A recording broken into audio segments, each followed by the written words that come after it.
So we started this nature versus nurture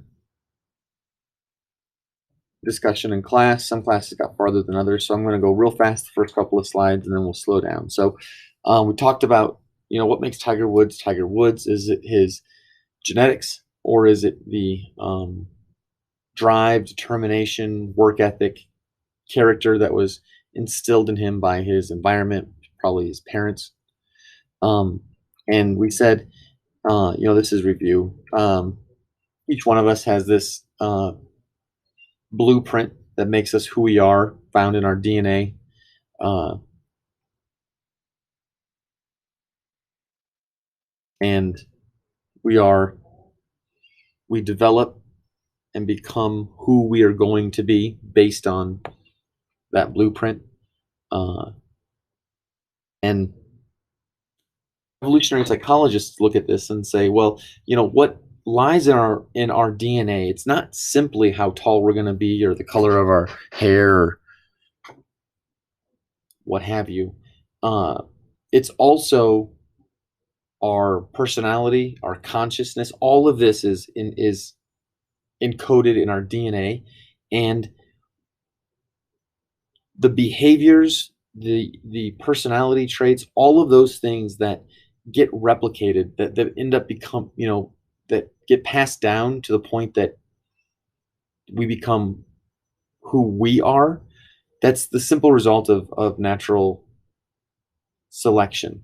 That we behave the way we do because our behavior throughout the generations has led to the replication of that DNA. So, whatever behavior causes or helps individuals reach adulthood and then make babies,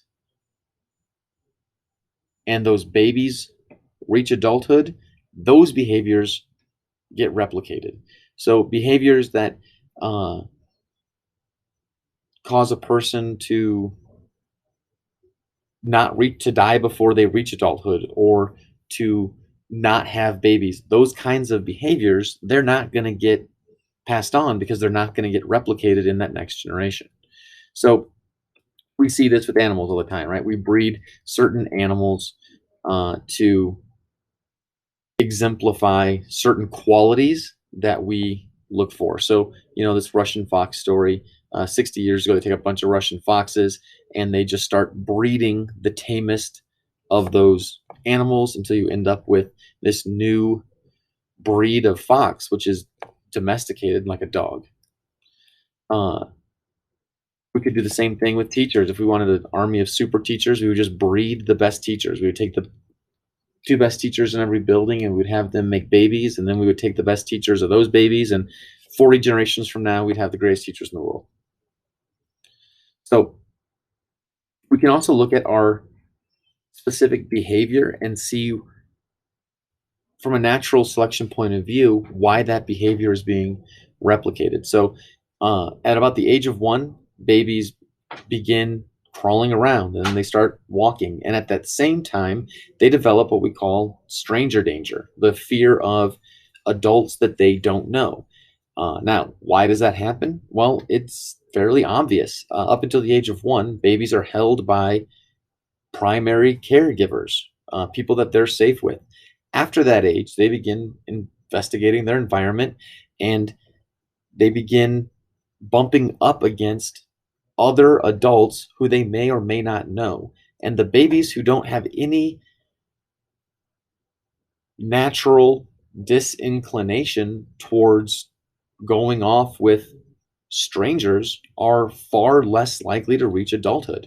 It's dangerous hopping into a car of a stranger or joining a group of adults for dinner that you don't know. Those are dangerous activities, and babies that engage in them are far less likely to reach adulthood. Babies that have this natural stranger danger are more likely to stay close to their family members, stay out of harm's way, and reach adulthood and have babies that are scared of their own. Why are parents overwhelmingly devoted to their children? The exact same thing. So most of you will find that when you have children, that moment of seeing your child for the first time is this overwhelmingly emotional moment that your brain is being flooded with chemicals that cause you to fall deeply in love with this baby and give you this overwhelming sense that it's your duty to protect this child. Now, parents who have that massive chemical dump in their brains are much more likely to hang around, take care of their kids, protect them, and help see their children reach adulthood so those children can have their own children. Parents who don't have that massive influx of neurotransmitters that cause them to fall deeply in love with their babies, those parents are far more likely to not pay a lot of attention, not really protect, maybe run off. And children who grow up with those kinds of parents are less likely to reach adulthood. And so the behavior of devoted parenting gets passed on, and the behavior of negligent parenting gets naturally selected for extinction. Why do we divide people into categories? We have a natural in-group, out-group way of seeing the world. People in our group, on our team, in our school, in our family, that's our group. And people outside of that group, that's a dangerous, less reliable, scary group. And that's how most of us see the world. And you can see it in politics. You can see it in athletics. You can see it in religion. This in-group, out-group worldview. And that's because for thousands of years we lived in hunter-gatherer societies. We lived in tribal communities where we could trust the people in our tribe, and the people outside of our tribe posed a legitimate threat to our survival. And so people who saw their group as being safe and special and stayed close to that group, they were much more likely to reproduce. And so we have that in-group, out-group division of people. We have phobias of spiders and snakes because those are dangerous things. People who stay away from those things tend to live longer. And there are new dangers in our world today, things like electricity, nuclear weapons, but they're so new that we haven't had the time span necessary to create phobias. And so it's going to take maybe dozens of generations before people with a natural inclination, natural fear of electricity, for example, or a fear of walking in traffic. People with those types of phobias are more likely to reproduce. People who just walk through traffic without caring about it a lick are more likely to get hit by a bus. And so that behavior is going to be selected for extinction. We're going to start to see phobias against these newer these newer dangers, but not in our lifetime. It'll be in our distant offspring's lifetime. This brings us to a huge question. Why are men and women so different sexually? And that's because the role of men and women in reproduction is very different. Men see sex much more casually than women do. And that's because the roles between men and women are very different.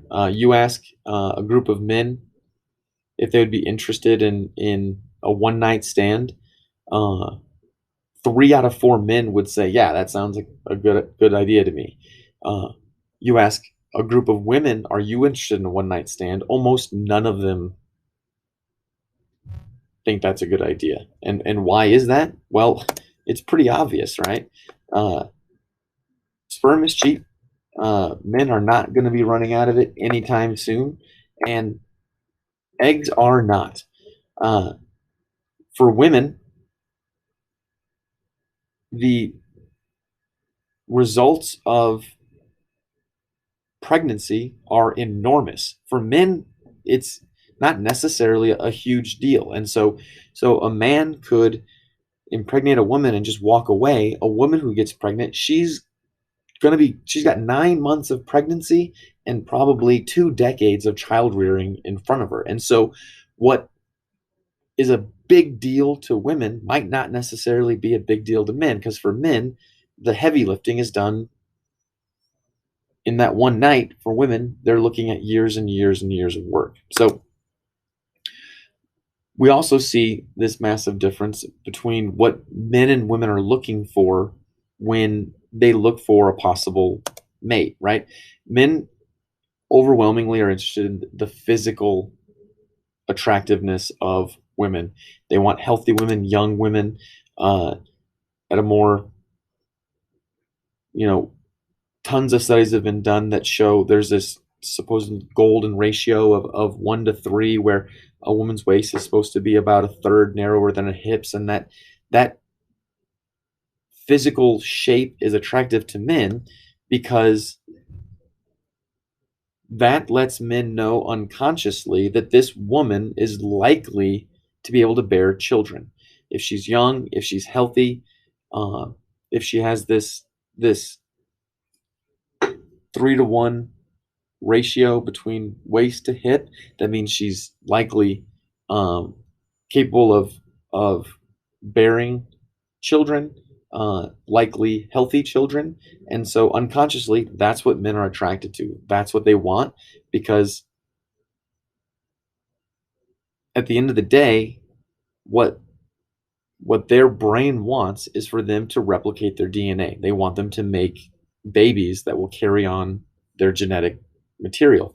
Women, on the other hand, are very different, because for women, this isn't a one night, my job is done scenario.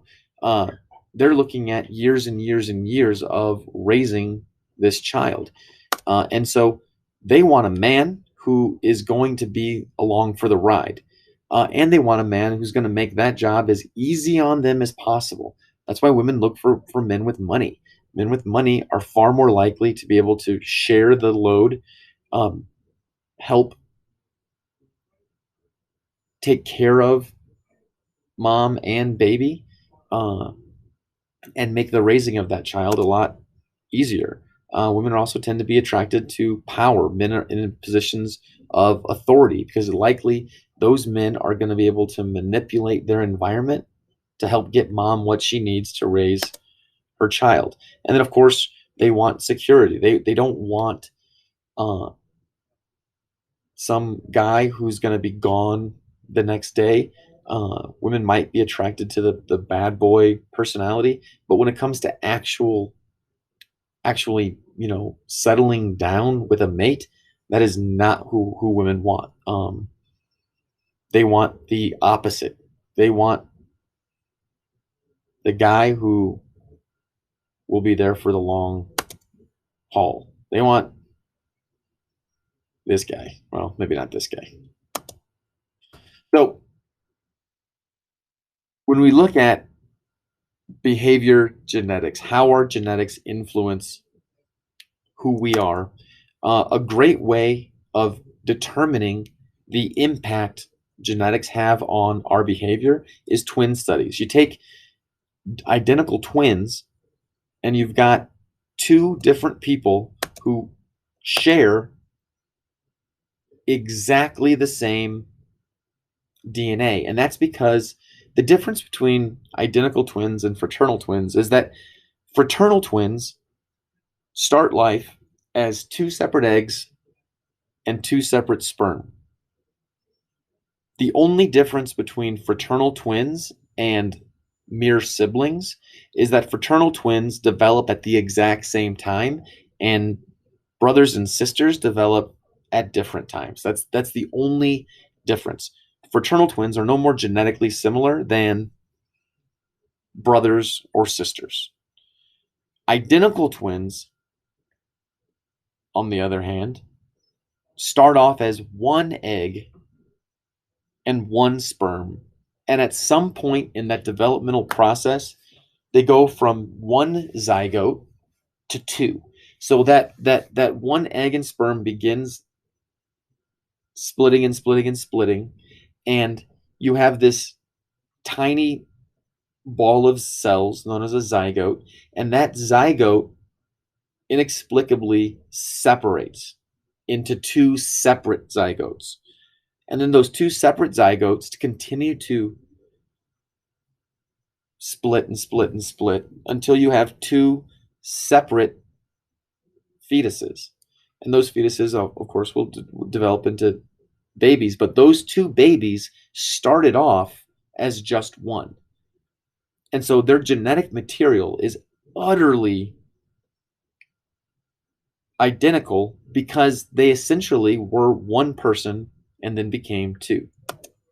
So we can use identical twins to really look at, how similar are these twins, and can we predict personality and character and behavior of the one based on the other. And overwhelmingly, what we find is that twins are very, very similar in a lot of ways. On the other hand, they're not perfectly identical. You all probably know identical twins, and they're not the same person, but they probably have a lot of similarities. And those similarities tend to revolve around their temperament, their emotional response to things, how excited they are, how calm they are. And that temperament pretty much tends to last our lifetimes. If you were a stressed out, excitable, emotional infant, you probably are a stressed out, excitable, emotional adult. Our temperament doesn't tend to change a whole lot throughout our lifetimes, and what we find is it's that temperament that really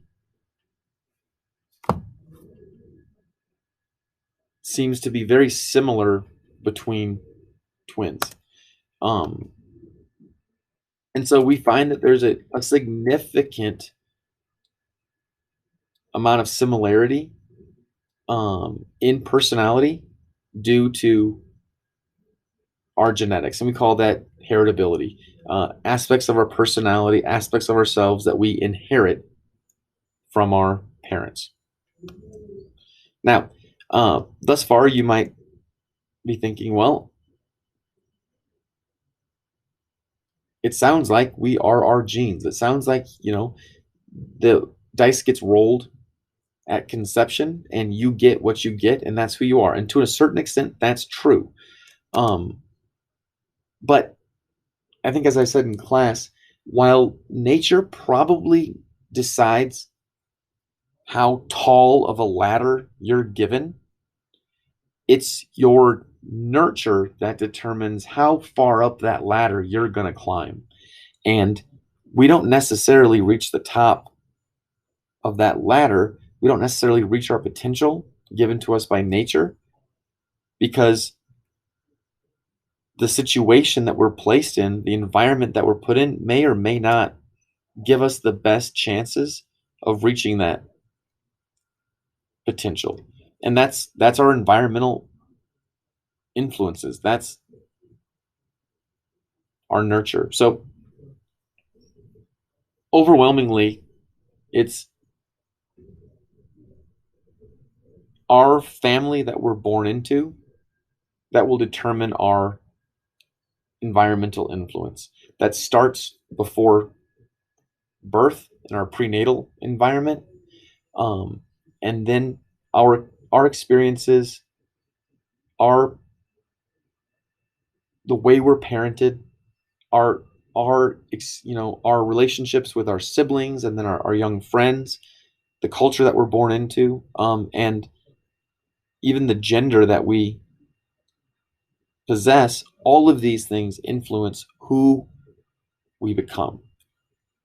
So we're going to start by talking about the parental influence. Parents take an enormous amount of credit for children who do well. They also tend to feel a significant amount of responsibility for when their kids fail, and usually that's overblown. The fact is, uh, if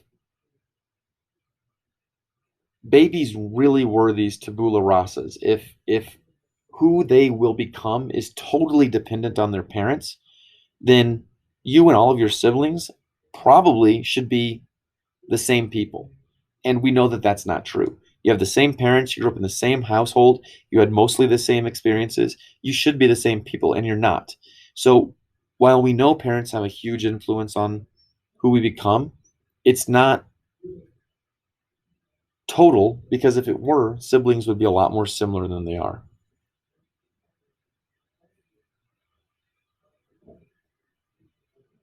So let's look at our first environment. So our prenatal environment, which most of us probably don't remember, has a huge impact on us, even though we have no conscious memory of it at all. And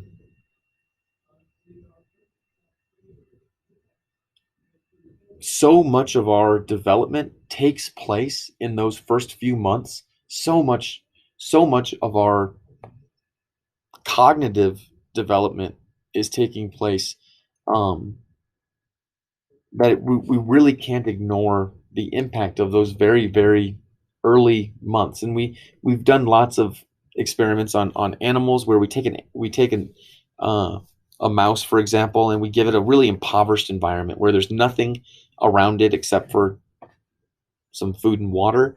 And then we do brain scans, and we find that the brain activity in that animal is incredibly limited. And then we compare it to brain scans of rats given stimulating environments, and we find that through those brain scans, their brain activity is significantly enhanced. And so we know that from the very beginning, uh, children who are given stimulating environments, enriched environments, um, build these neural pathways that last their lifetime, that give them a much greater opportunity for cognitive reaching their cognitive potential. Whereas babies that are put in environments where they're not stimulated, where they're impoverished, uh, their neural map is much smaller, which is going to greatly limit their ability to reach their potential. And so this is the first opportunity to talk about this use it or lose it concept, which is we're going to repeat over and over when we took at neural psychology. Our brain has these remarkable capacities, but if they're not utilized, they disappear. And so we, in our development, the more of our brain that gets activated, that gets utilized, the more capacity we have later on. Another great influence on our development is peer influence, um, and uh, we all know that the effects of peer pressure can be incredibly powerful, um, and oftentimes we seek out friends who are similar to us, who already see the world the way that we do, or behave the way that we do, and that really reaffirms our belief that what we're doing is normal and good. And if our behavior is positive, we like to work hard and study. We seek out kids who do that, and if we don't, if we prefer to, goof around and get in trouble, we tend to find kids who do the same thing. That's selection effect. Obviously, where we grow up, the culture that we grow up in is going to have a profound impact on our behavior, on the way we see the world. All of us are born into a culture, and that culture tells us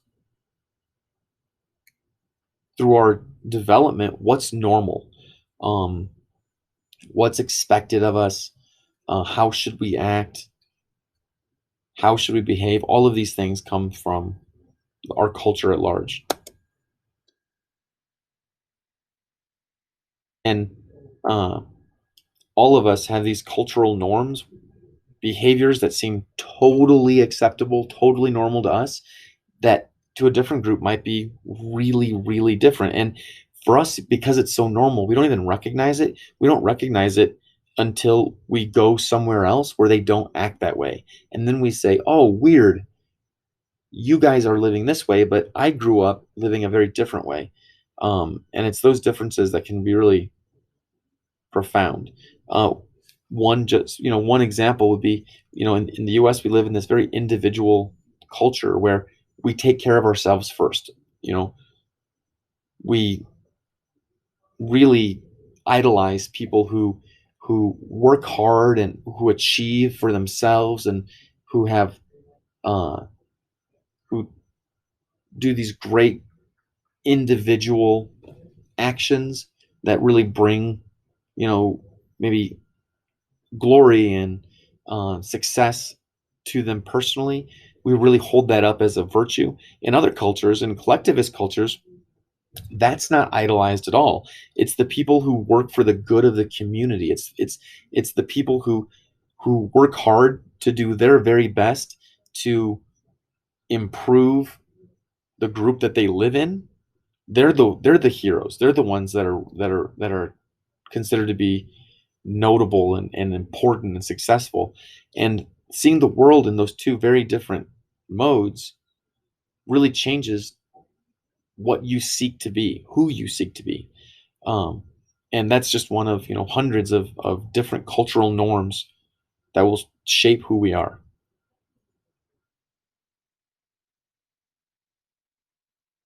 Of course, cultures change over time. Obviously, in the U.S., our culture is almost reinventing itself with each generation.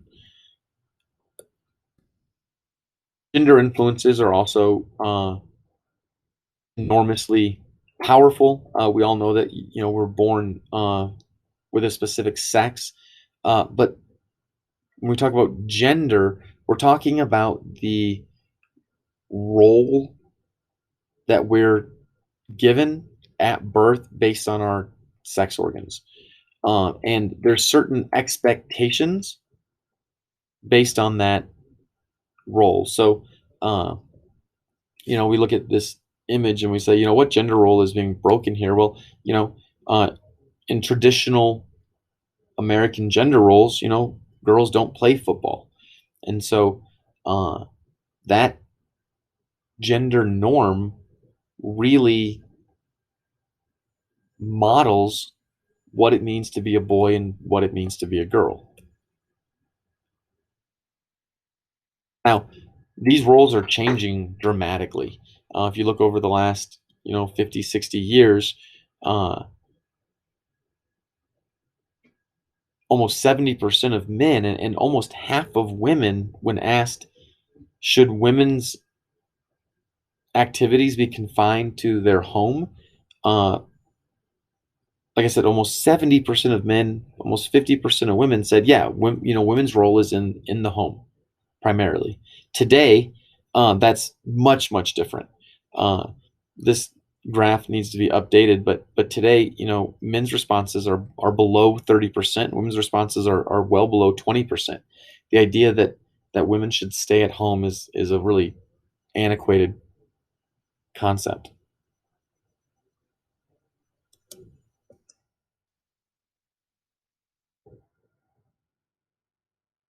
So, how do we get this gender identity?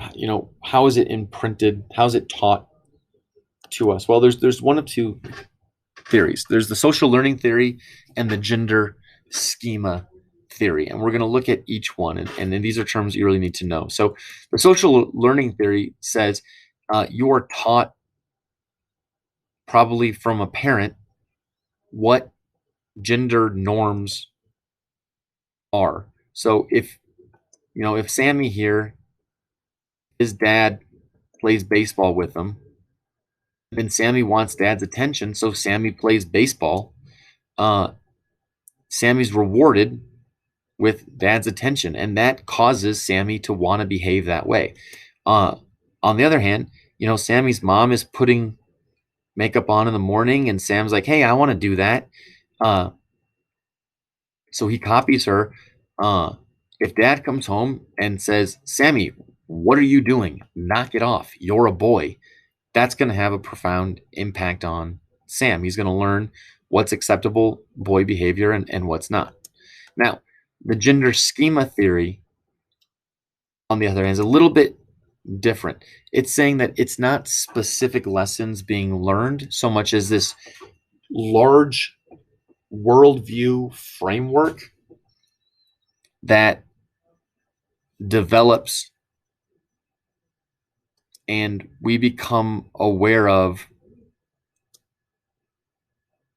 over time. So it's not individual lessons. It's the idea that, you know, you get this picture of the world where some behaviors are not appropriate for boys, some behaviors are not appropriate for girls, and the opposite. And you don't necessarily learn individual lessons so much as you become aware of this framework that you have to work inside of. If you don't want to stick out, you have to live inside of that schema. Okay, that is all I have for you. So I will see you next week, and we will start biological basis of behavior. Thank you.